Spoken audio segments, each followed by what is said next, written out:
Собирајќи ги бистрите води под снежните врвови на Караорман, Стогово, Бистра и Илинска планина, под Сува горе и Караджица, реката Треска минува низ една од најживописните речни долини во Македонија.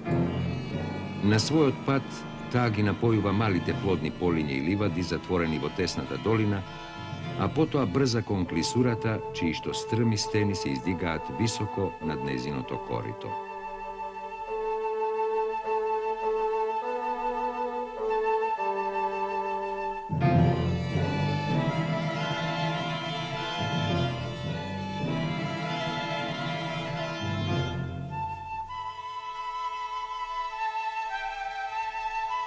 Во горниот тек, на погодни места од двете страни на реката, низ векови се развиле скромни населби на сточари и земјоделци.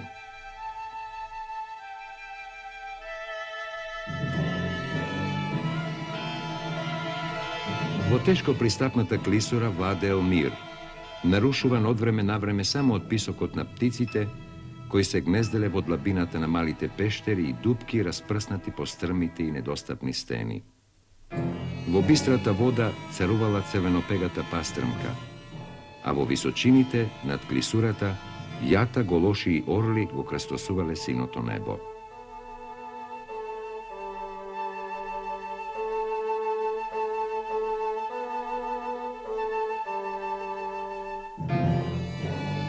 Од едната страна, високите железни порти на клисурата ги оневозможувале несаканите посетители, а од другата, воените вооружени посади на двете тврдини, сместени на извонредни стратешки места, од кои првата позната под името Девич, а втората безимена, изградена на влезот во пространа пештера, денес позната кај населението под името Пешна, го штителе теренот од секакви изненадувања што би дошле од југ. И токму овој терен, суров и негостолюбив, го привлекол вниманието на хезихастички расположените монаси, кои почнале да ги населуваат спилестите стени, основајќи монашки скитови, манастири и во нив зидајќи поголеми и помали цркви.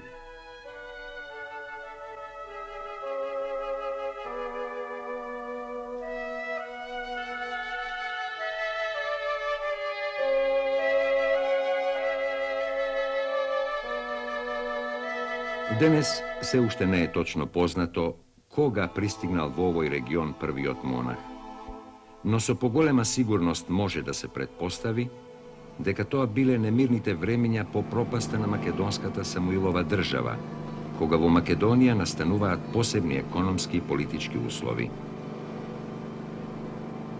Тоа е времето кога и во други засолнети од главните патишта места никнуваат монашки келии, меѓу кои посебно значење имаат тие на Прохор Пчински, Гаврило Лесновски и Јоаким Осоговски. На планината Водно, која што ја затвора клисурата на Треска од источната страна, во 1164 година еден помалку познат принц од фамилијата на Комнените изградил скромна по димензии, но величествена по својот живопис црква, посветена на заштитникот на здравјето Свети Пантелејмон.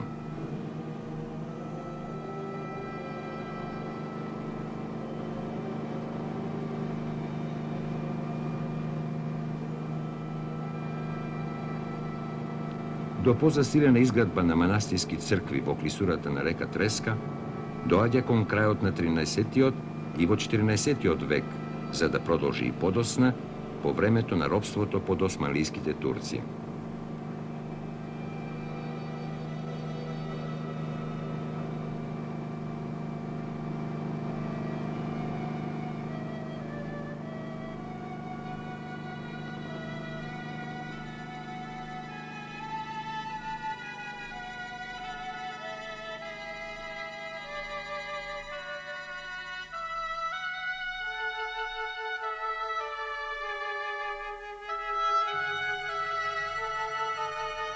Меѓу најинтересните споменици на културата, зачувани во својата првобитна состојба, спаѓа манастирската црква посветена на Свети Андреа, изградена и живописана во 1389 година, чиј што ктитор бил Андреаш, синот на кралот Волкашин и братот на легендарниот крали Марко.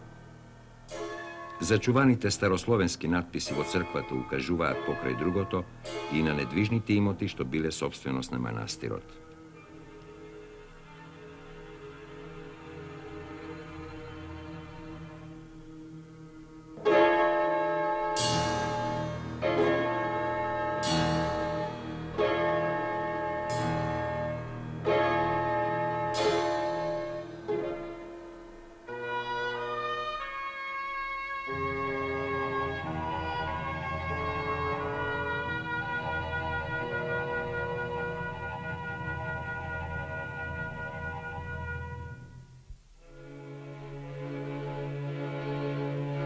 Атрактивната архитектурна форма на црквата представува комбинација на долгунест триконхос од внатрешната и слободен крст од надворешната страна.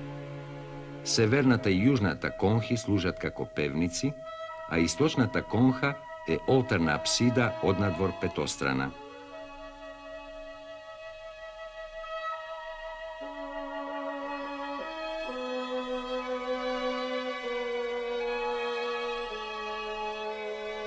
Изградена од кршен и делкан камен со употреба на тули, црквата има полихромни фасади разиграни со слепи ниши украсени со богати шари.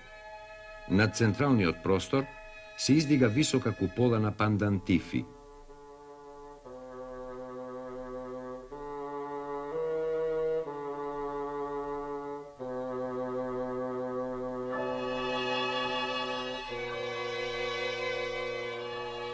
Кон правобитната црква од западната страна, во периодот на 16 век била изградена припрата, во која што исто така бил изведен живопис.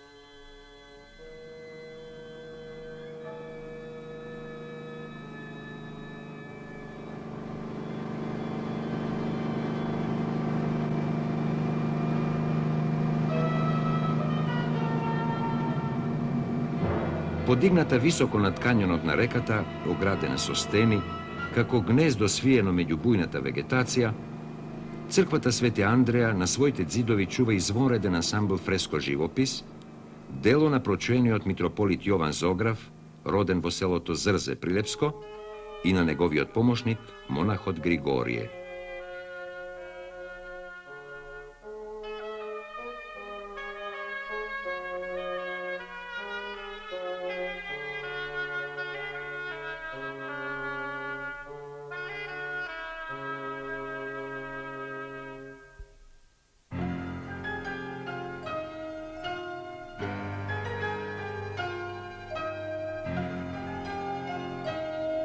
Извонредниот цртеж на вештиот Зограф зборува за изборот што го направил Андреаш, секако советуван од добри познавачи на сликарството во Македонија од овој период.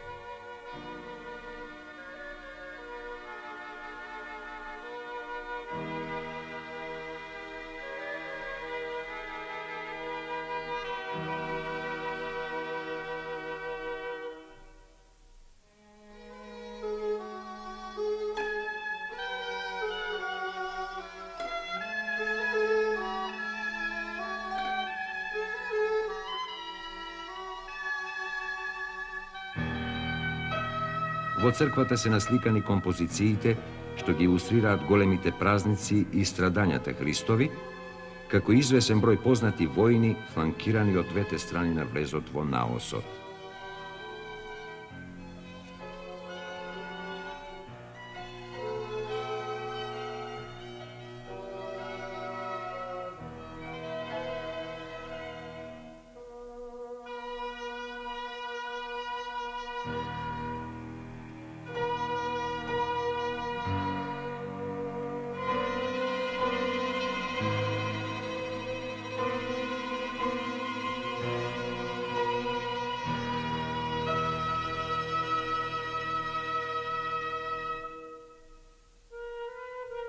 Запознаен со тековите на современите уметнички движења, Зографот Јован сепак на извесен начин се опира на традицијата од постарото сликарство во Македонија, посебно на она од 13 век, нагласувајќи го својот став кон монументално прикажување на композицијата и една за него својствена архитектоника на фигурата.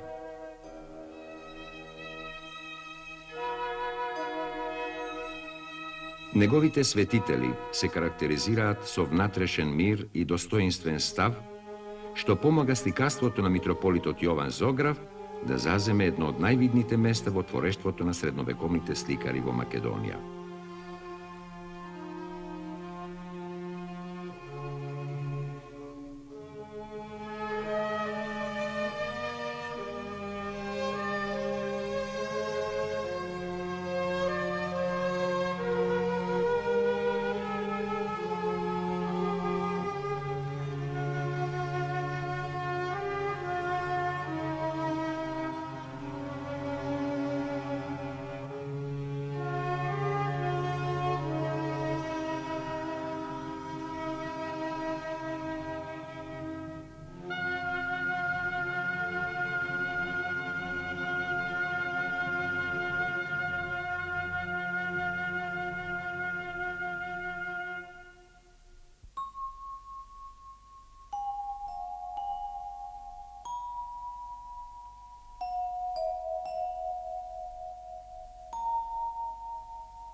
На левата страна на реката Треска, на зарамнето плато што лежи врз Бигорна Карпа, во која и денес постои една поголема пештера, бил изграден манастир посветен на Света Богородица, кај населението познат под името Матка.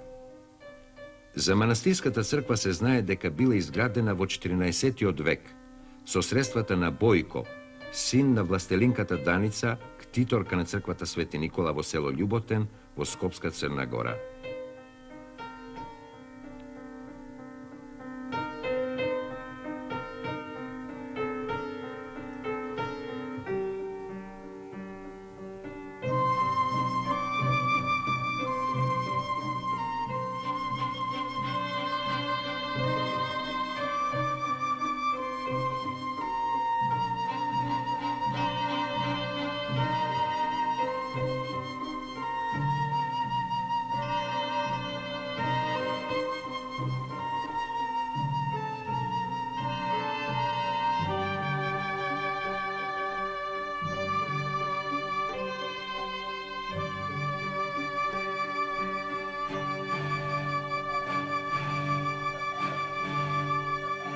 Од зачуваниот надпис во внатрешноста на црквата узнаваме дека во 1497 година некоја милица ја препокрила црквата и дала средства за незиното повторно живописување. Како помошници во обновата се споменуваат и некој Тошник со синот Никола и митрополитот Атанасије.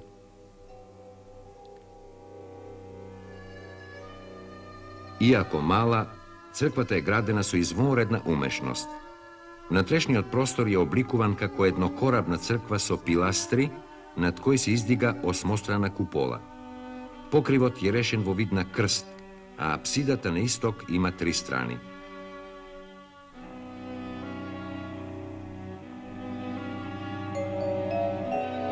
Непознатиот Зограф на живописот, работен во 1497 година, не спаѓа меѓу поталентираните зографи на своето време, иако сликајќи ги портретите на двајцата ктитори, покажува солидно познавање на зографскиот занает.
Околу црквата, кон крајот на 19. век, била изградена зградата на широкиот конак, кој ги носи сите карактеристики на градежништвото на манастирски конаци од овој период.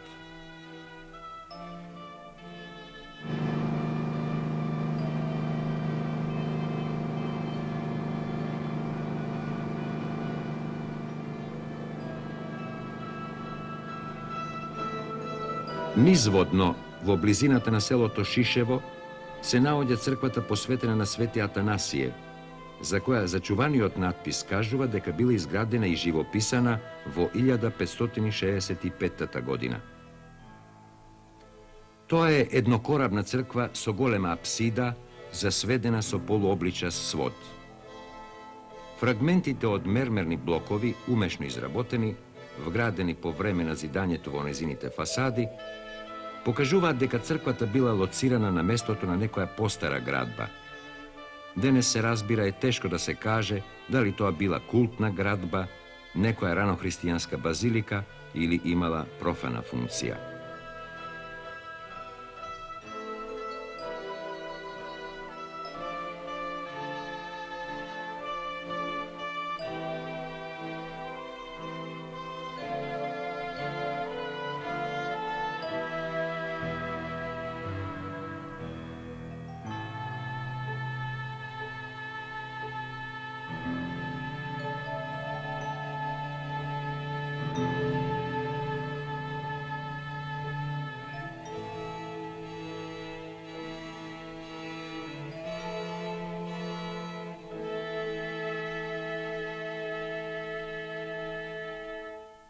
Иако неугледна по својата архитектура, црквата во себе крие интересен и добро зачуван живопис, дело на непознат зограф кој работи во едно од најбурните и најтешки времења под робството на османлиските турци.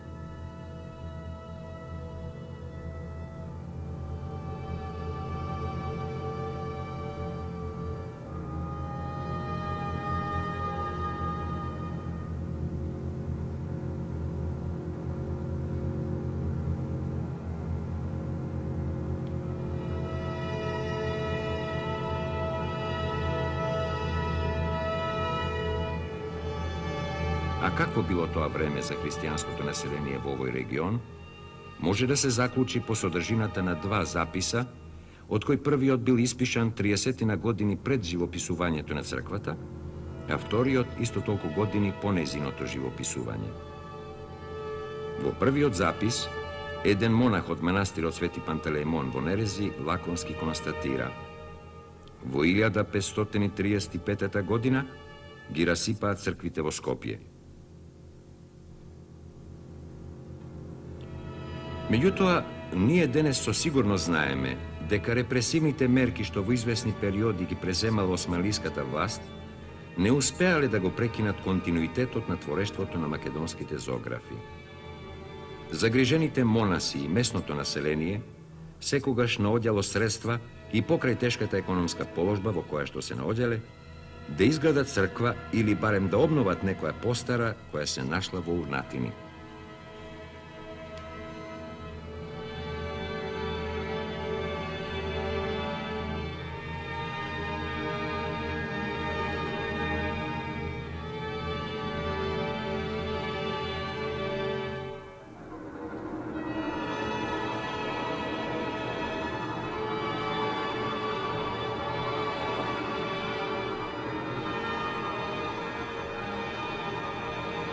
Непознатиот зограф на Шишевската црква покажува рака на солидно обучен мајстор, кој нема поголеми проблеми со цртежот, а колоритот успева да го предаде со уедначени тонови.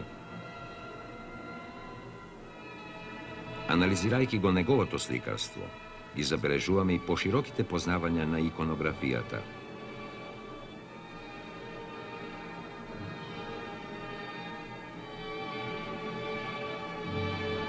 Во сликарството на Шишевската црква наоѓам интересни мотиви. Така покрај вообичаеното сликање на старозаветните пророци, наоѓаме и една Сибила, античка пророчица, која со својата представа се покажува сосема единствено во сликарството од турскиот период. Минувајќи низ тешки искушенија, Малобројното братство на монасите при Шишевската црква кон крајот на 19. век поканило Зограф за да ги наслика паноите на древниот иконостас. Тој се потрудил да ги илустрира сцените врзани за создавањето на светот, прикажувајќи го Адам и Ева, онака како што тој можел да ги разбере.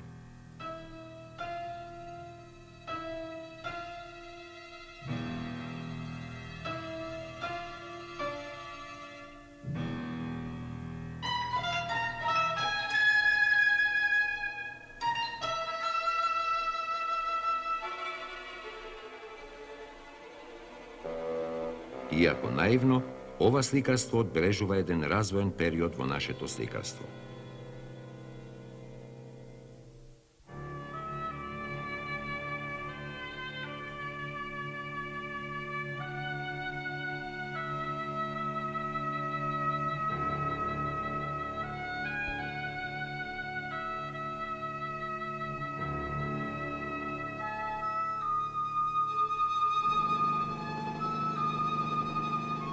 Високо на стените што се надвиснуваат над коритото на реката, денес исполнето со водите на езерото Матка, во еден од најживописните предели на клисурата, кон крајот на 13-тиот или во почетокот на 14-тиот век, бил изграден манастир со манастирска црква посветена на Свети Никола. Денес оваа црква е позната под името Свети Никола Шишевски.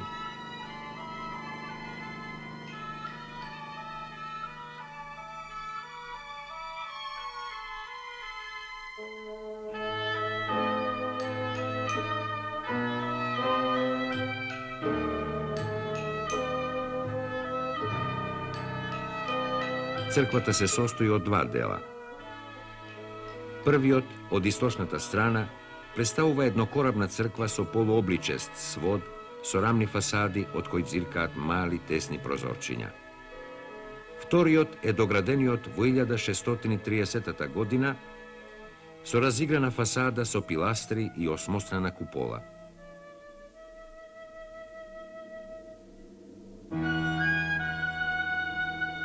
Градена од камен, извадена од околните стени, црквата со својот колорит наполно се вклопува во амбиентот, така што се чини како да настанала од една монолитна стена исечена со вештите раце на мајсторите и поставена на единственото зарамнето плато помеѓу стрмите стени.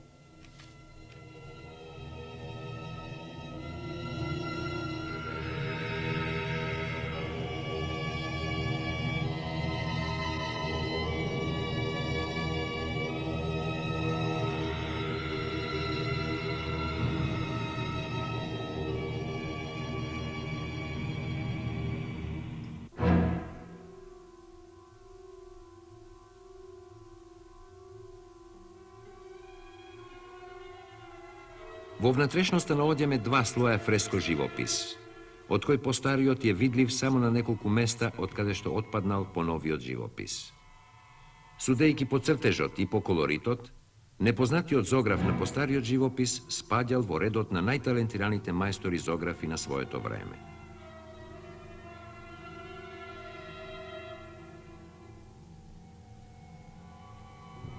Лицата на неговите светители со карактеристичен цртеж кој ги потенцира формите, покажуваат рака на вешт мајстор, кој во текот на повеќегодишната работа изградил свој ракопис со многу само за него карактеристични белези.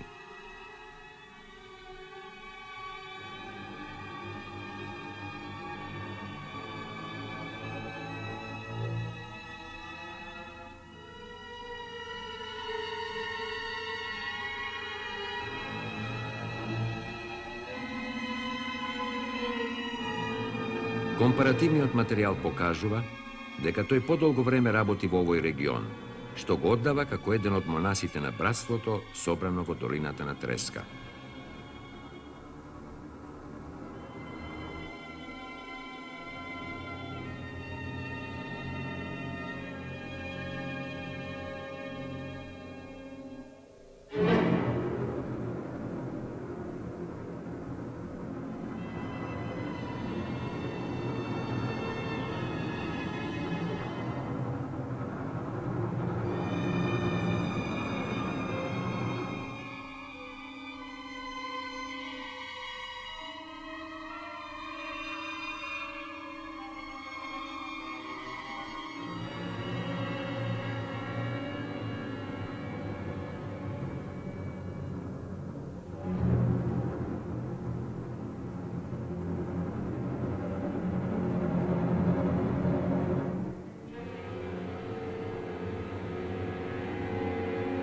Нема сомневање дека од неговата рака била живописана и црквата во селото Модриште на река Треска. Многу подоцна, во 1630 година, црквата на Шишевскиот манастир била обновена. Во тој период еден непознат, но талентиран зограф извел нов живопис, покривајќи го стариот.